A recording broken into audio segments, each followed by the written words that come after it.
Praise the Lord. 1 ദിനവൃത്താന്ത പുസ്തകം 21 അധ്യായം 1 മുതൽ 30 വരെയുള്ള തിരുവചനങ്ങൾ. അനന്തരം സാത്താൻ ഇസ്രായേലിന് വിരോധമായി എഴുന്നേറ്റു. ഇസ്രായേലിനെ എണ്ണുവാൻ ദാവീദിന് തോന്നിച്ചു. ദാവീദ് യോബാബിനോടും ജനത്തിന്റെ പ്രഭുക്കന്മാരോടും, നിങ്ങൾ ചെന്ന് ബെർഷേബ മുതൽ ദാൻ വരെ ഇസ്രായേലിനെ എണ്ണി അവരുടെ സംഖ്യ ഞാൻ അറിയേണ്ടതിന് കൊണ്ടുവരുവിൻ എന്ന് പറഞ്ഞു.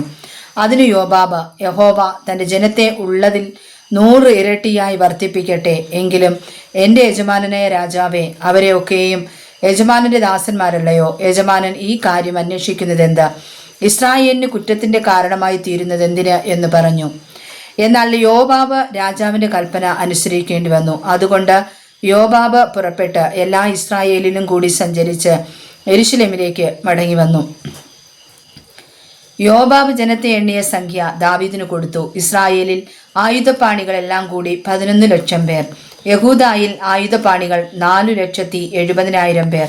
എന്നാൽ രാജാവിന്റെ കൽപ്പന യോബാബിന് വെറുപ്പായിരുന്നതുകൊണ്ട് അവൻ ലേവിയെയും ബെന്യാമീനെയും അവരുടെ കൂട്ടത്തിൽ എണ്ണിയില്ല. ദൈവത്തിന് ഈ കാര്യം അനിഷ്ടമായിരുന്നതുകൊണ്ട് അവൻ ഇസ്രായേലിനെ ബാധിച്ചു. അപ്പോൾ ദാവീദ് ദൈവത്തോട്, ഈ കാര്യം ചെയ്തതിനാൽ ഞാൻ മഹാപാപം ചെയ്തിരിക്കുന്നു. എന്നാൽ അടിയന്റെ അകൃത്യം ക്ഷമിക്കണമേ, ഞാൻ വലിയ ഭോഷത്വം ചെയ്തുപോയി എന്ന് പറഞ്ഞു.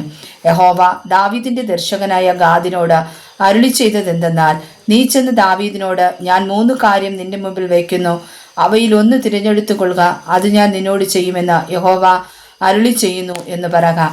അങ്ങനെ ഗാദ് ദാവീദിന്റെ അടുക്കൽ ചെന്ന് അവനോട്, യഹോവ ഇപ്രകാരം അരുളി ചെയ്യുന്നു, 3 സംവത്സരത്തെ ക്ഷാമമോ, നിന്റെ ശത്രുക്കളുടെ വാൾ നിന്നെ തുടർന്നെത്തി നീ 3 മാസം നിന്റെ ശത്രുക്കളാൽ നശിക്കുകയോ?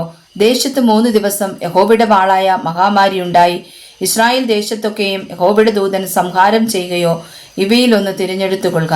എന്നെ അയച്ചവനോട് ഞാൻ എന്തൊരു മറുപടി പറയേണ്ടു എന്ന് ആലോചിച്ചു നോക്കുക എന്ന് പറഞ്ഞു.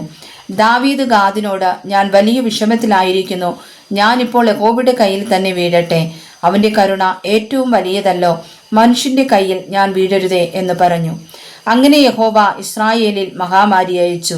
ഇസ്രായേലിൽ 70,000 പേർ വീണുപോയി. ദൈവം യെരൂശലേമിനെ നശിപ്പിക്കേണ്ടതിന് ഒരു ദൂതനെ അവിടെ അയച്ചു. അവൻ നശിപ്പിപ്പാൻ ഭാവിക്കുമ്പോൾ യഹോവ കണ്ട് ആ അനർത്ഥത്തെക്കുറിച്ച് അനുതപിച്ചു. നാശക ദൂതനോട്, മതി, നിന്റെ കൈ പിൻവലിക്ക എന്ന് കൽപ്പിച്ചു. യഹോവയുടെ ദൂതൻ യെബൂസ്യനായ ഒർന്നാന്റെ കളത്തിനരികെ നിൽക്കുകയായിരുന്നു. ദാവീദ് തലപൊക്കി യഹോവയുടെ ദൂതൻ വാളൂരി യെരൂശലേമിന് മീതെ നീട്ടിപ്പിടിച്ചും കൊണ്ട് ഭൂമിക്കും ആകാശത്തിനും മധ്യേ നിൽക്കുന്നത് കണ്ട് ദാവീദും മൂപ്പന്മാരും രട്ടെടുത്ത് സാഷ്ടാംഗം വീണു. ദാവീദ് ദൈവത്തോട്, ജനത്തെ എണ്ണുവാൻ പറഞ്ഞവൻ ഞാനല്ലയോ? ദോഷം ചെയ്ത പാപി ഞാനാകുന്നു.